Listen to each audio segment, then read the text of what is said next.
തിരുവനന്തപുരം പൊഴിയൂരിൽ പുതിയ മത്സ്യബന്ധന തുറമുഖം നടപ്പാക്കാൻ പദ്ധതി 343 കോടി രൂപ ചെലവിട്ടാണ് ഈ പദ്ധതി നടപ്പാക്കുന്നത്. പ്രാരംഭ പ്രവർത്തനങ്ങൾക്ക് 5 കോടി രൂപ അനുവദിച്ചതായി ധനവകുപ്പ് അറിയിച്ചു. ഈ വർഷത്തെ ബജറ്റിൽ പ്രഖ്യാപിച്ച പദ്ധതിക്കാണ് ഈ തുക അനുവദിച്ചത്.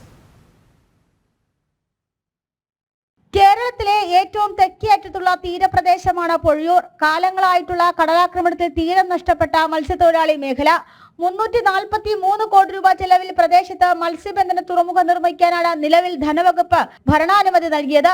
പ്രാരംഭഘട്ടത്തിൽ 5 കോടി രൂപ അനുവദിച്ചു. ഈ വർഷത്തെ ബജറ്റിൽ പ്രഖ്യാപിച്ച പദ്ധതിക്കാണ് നിലവിൽ തുക അനുവദിച്ചിട്ടുള്ളത്.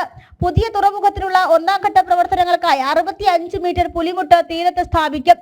വിഴിഞ്ഞം അന്താരാഷ്ട്ര തുറമുഖം നിലവിൽ വന്നതോടെ മേഖലയിലെ മത്സ്യത്തൊഴിലാളികൾക്ക് തൊഴിൽ സാധ്യതകൾ കുറയുമോ എന്ന ആശങ്ക നിലനിന്നിരുന്നു. നിലവിൽ വിഴിഞ്ഞത്തെ ഫിഷിംഗ് ഹാർബറിനെയാണ് പൊഴിയൂർ നിവാസികൾ ആശ്രയിക്കുന്നത്. പുതിയ ഫിഷിംഗ് തുറമുഖം വരുന്നതോടെ വിഴിഞ്ഞത്തേക്ക് മത്സ്യബന്ധനത്തിനായി എത്തേണ്ട ആവശ്യമില്ല. മുൻ വർഷങ്ങളിലെ ബജറ്റിലും പൊഴിയൂരിലെ മത്സ്യബന്ധന തുറമുഖം ഉൾപ്പെട്ടിരുന്നുവെങ്കിലും പല ഘട്ടങ്ങളിലായി സർക്കാർ ഈ തുക വകമാറ്റി ചെലവഴിച്ചു. മത്സ്യത്തൊഴിലാളികൾ സർക്കാരിനെതിരെ പ്രതിരോധം ഘടിപ്പിച്ചതോടെയാണ് വിഷയത്തിൽ അടിയന്തര ഇടപെടൽ. ജനം, തിരുവനന്തപുരം.